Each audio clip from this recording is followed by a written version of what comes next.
ఆంధ్రజ్యోతి వద్దన్న జనాన్ని ఎందుకు తెచ్చారు, హెలీప్యాడ్లోకి ఎందుకు పోనిచ్చారు, ఇందులో ఏదో కుట్ర దాగి ఉందనిపిస్తుంది. మీ ప్రమేయంపై మా వద్ద ఆధారాలున్నాయి. వైసీపీ ఇన్ఛార్జిగా జగన్ బాధ్యత మీది కాదా? తోపుదుర్తి ప్రకాష్ రెడ్డిపై పోలీసుల ప్రశ్నల వర్షం. చాలా ప్రశ్నలకు తెలియదంటూ దాటవేత. నేడు విచారణకు పైలట్ అనిల్ కుమార్ అని చెప్పి ఆంధ్రజ్యోతి. ఈనాడు చూస్తే కార్యకర్తలను ఎందుకు రెచ్చగొట్టారు, హెలికాప్టర్ దెబ్బతింటే మరొకటి తీసుకురావచ్చు కదా, మాజీ ఎమ్మెల్యే తోపుదుర్తిని ప్రశ్నించిన పోలీసులు. అంటే ప్రశ్నించే పోలీసులకి మరి ఏ విధంగా వాళ్ళు పోలీసులు ఎట్లా అయ్యారు నాకు అర్థం కాలేదు. ఎట్లా ప్రశ్నిస్తే హెలీప్యాడ్ దగ్గరికి తోపుదుర్తి ప్రకాష్ రెడ్డి గారు జనాలను తీసుకొని వచ్చారా?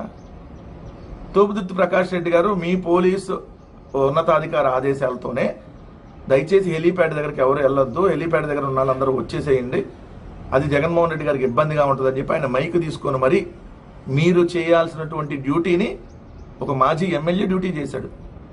అయ్యా, ప్రశ్నిస్తున్న పోలీసులు ప్రశ్నల వర్షం కురిపించారన్న రాసినటువంటి పత్రికలో నిజంగా ప్రశ్నల వర్షం కురిపించినటువంటి పోలీసులు మీరు చేయాల్సినటువంటి డ్యూటీ ఏదైతే మేము కట్టేటటువంటి పన్నుల నుంచి శాలరీలు తీసుకుంటూ మీరు చేయాల్సినటువంటి డ్యూటీని మా పార్టీ నాయకుడు ఓ మాజీ ఎమ్మెల్యే చేశాడు. సిగ్గుతో తలదించుకోండి విచారణ చేసేటప్పుడు. హెలికాప్టర్ దెబ్బతింటే ఇంకోటి ఎమ్మెల్యే తీసుకురావచ్చుగా. ఏం క్వశ్చన్ అడుగుతున్నారు? కనీసం సెన్స్ ఉండి అడుగుతున్నారా అడిగినటువంటి పోలీసుల్ని? ఇదేమన్నా అదంటే కారు రెడీగా ఉండటానికి, ఏదో ఎవరో ఒకరు కారు ఎక్కి వెళ్ళిపోవడానికి ఇదేమన్నా రెడీగా ఉంటాయి కారులో? హెలికాప్టర్ రెడీగా ఉంటుందా? ఫోన్ చేయగానే ఏమన్నా 5 నిమిషాలు వచ్చేస్తా హెలికాప్టర్. కనీసం బుద్ధి జ్ఞానం అన్నా ఉండి అడగాలి కదా. వాళ్ళు అడిగారా లేదో తెలియదు. మీరు రాసిన వాళ్ళు మరి వాళ్ళు నిజంగా వాళ్ళు అడుగుంటే వాళ్ళు కూడా హెలికాప్టర్ దెబ్బతింటే ఇంకో హెలికాప్టర్ ఏమన్నా వచ్చేద్దా? ఫోన్ చేయగానే రెడీగా కాసుకొని కూర్చుంటుందా?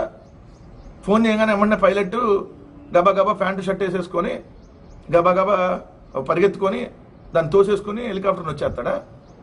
అసలు కనీసం అడగటానికి ఆ క్వశ్చన్ ఎట్టు అడిగారు?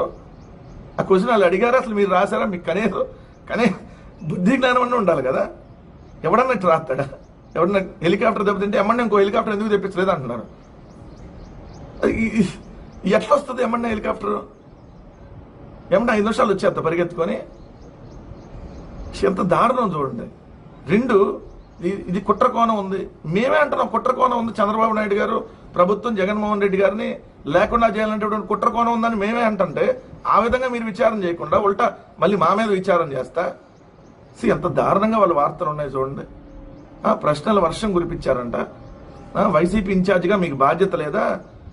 బాధ్యత ఉందే కాబట్టి కదా, ఆయన బాధ్యతగా వ్యవహరించాడు కాబట్టే కదా వాళ్ళందరినీ మైక్లో చెప్పి దయచేసి వెళ్ళొద్దని చెప్పి మీరు పోలీసులను పెట్టకుండా, మీరు జగన్మోహన్ రెడ్డి గారు ప్రతిపక్ష నాయకుడు మాజీ ముఖ్యమంత్రి వైఎస్ఆర్ కాంగ్రెస్ పార్టీ అధ్యక్షుడు జగన్మోహన్ రెడ్డి గారు వస్తే వేలాదిగా జనం వస్తారని చెప్పి తెలిసి కూడా మీరు జగన్మోహన్ రెడ్డి గారి భద్రతని ఏదైతే గాలికి వదిలేసి అక్కడ ఉన్నటువంటి ఎమ్మెల్యే గాలిలో నుంచే మేము రాకుండా చేస్తామని చెప్పి స్టేట్మెంట్స్ ఇవ్వటం, అక్కడున్న పోలీస్ అయితే సాక్షాత్తు ఆయన తెలుగుదేశం పార్టీ టికెట్లు ఎస్ఐ రామగిరి ఎస్ఐ సుధాకర్ యాదవ్ ఆయన తెలుగుదేశం పార్టీ సీటే ఆశించినటువంటి పరిస్థితి, తెలుగుదేశం పార్టీకి తొత్తుగా ఎలా పనిచేస్తా ఉన్నాడో రోజు చూస్తున్నటువంటి పరిస్థితి.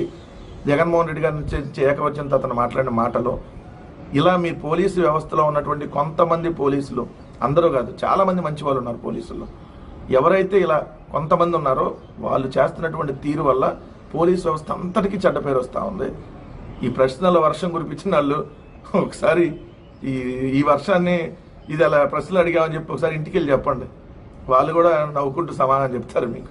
ఈ వార్త చూడగానే, ఎందుకంటే తిరుమలకు సంబంధించినటువంటి వార్త అంటే ఖచ్చితంగా చూస్తాం. ఎందుకంటే 140 కోట్ల మంది హిందువుల భక్తులకి ఆరాధ్య దైవమైనటువంటి ఆ తిరుమల వెంకటేశ్వర స్వామి, ఆ కలియుగ ప్రత్యక్ష దైవమైనటువంటి వెంకటేశ్వర స్వామి కొలువైనటువంటి ఉన్న పుణ్యక్షేత్రంలో రోజు రోజు అపచారాలు పెరిగిపోతూ ఉన్నాయి. ఈ ప్రభుత్వం వచ్చిన తర్వాత విపరీతంగా తిరుమల కొండ ప్రతిష్టను దెబ్బతీసే విధంగా సాక్షాత్తు ముఖ్యమంత్రి చంద్రబాబు నాయుడు గారే జంతువుల కొవ్వు కలిసిందని చెప్పి చాలా దారుణమైనటువంటి మాటలు మాట్లాడినటువంటి పరిస్థితి. దాని తర్వాత రోజు తిరుమల కొండ మీద రోజు బిర్యానీలు దొరకటము, మందు సీసాలు, బెల్ట్ షాపులు, ఇష్టాన్రీతిగా తిరుమలలో జరుగుతున్నటువంటి అపవిత్రత అపచారాల మీద గోవులు చనిపోవటం, గోశాల తిరుమల గోశాలలో, ఇవన్నీ మనం చూస్తున్నప్పుడు ఖచ్చితంగా ఈ వార్త కొండకు భద్రత అని పెద్ద హెడ్డింగ్ పెట్టినప్పుడు చాలా ఇంట్రెస్ట్గా చూశాను.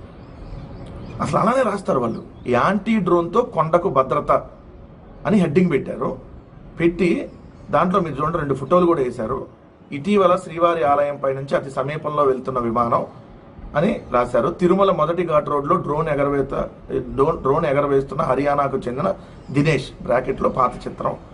కొండపై డ్రోన్లు ఎగరవేసిన ఘటనలు ఇలా ఉన్నాయి అని రాసి, తిరుమలలోపై తరచూ ఎగురుతున్న డ్రోన్లు కేంద్ర రాష్ట్ర ప్రభుత్వాలు స్పందించి టెక్నాలజీని అందిపుచ్చుకోవాలి. వీళ్ళు సలహా ఇస్తూ రాశారు వార్త. కానీ చూసే వాళ్ళకేమో కొండకి భద్రత ఆల్రెడీ కల్పించేశారు అన్న కోణంలో హెడ్డింగ్ పెట్టారు. లోపలికి వెళ్తే మళ్ళీ వైఎస్ఆర్ కాంగ్రెస్ పార్టీ మీద విషం జిమ్మే కార్యక్రమం స్టార్ట్. ఈనాడు చూస్తే హిందువుల ఆధ్యాత్మిక క్షేత్రం తిరుమల గగనతల భద్రతను పటిష్టం చేసుకోవాల్సిన తరుణం ఆసన్నమైంది.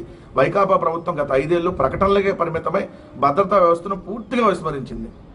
మేమున్నప్పుడు ఈ బిర్యానీలు, మేమున్నప్పుడు ఏదైతే ఇవన్నీ బెల్ట్ షాపులు మేమున్నప్పుడు ఉన్నాయా? కనీసం కడుపుకి అన్నం తిని వార్త రాయండి. దేవుడి మీద రాసేటప్పుడు కూడా, దేవుడికి సంబంధించి పవిత్ర పుణ్యక్షేత్రం మీద వార్త రాసేటప్పుడన్నా కనీసం బుద్ధి జ్ఞానంతో వార్త రాయండి. మీకు ఎన్నిసార్లు చెప్పినా రాదు. కిరణ్, నీకు అసలు బుద్ధి జ్ఞానం ఉన్నట్లేదు. మీ నాన్నకంటే దారుణమైనటువంటి మనస్తత్వం కలిగినటువంటి వ్యక్తిలాగా నువ్వు తయారైనట్టుగా ఉంది ఈ వార్త చూస్తే. మరోవైపు ప్రస్తుత తరంలో డ్రోన్లు అగ్రదేశాలను కలవరపెడుతున్నాయి.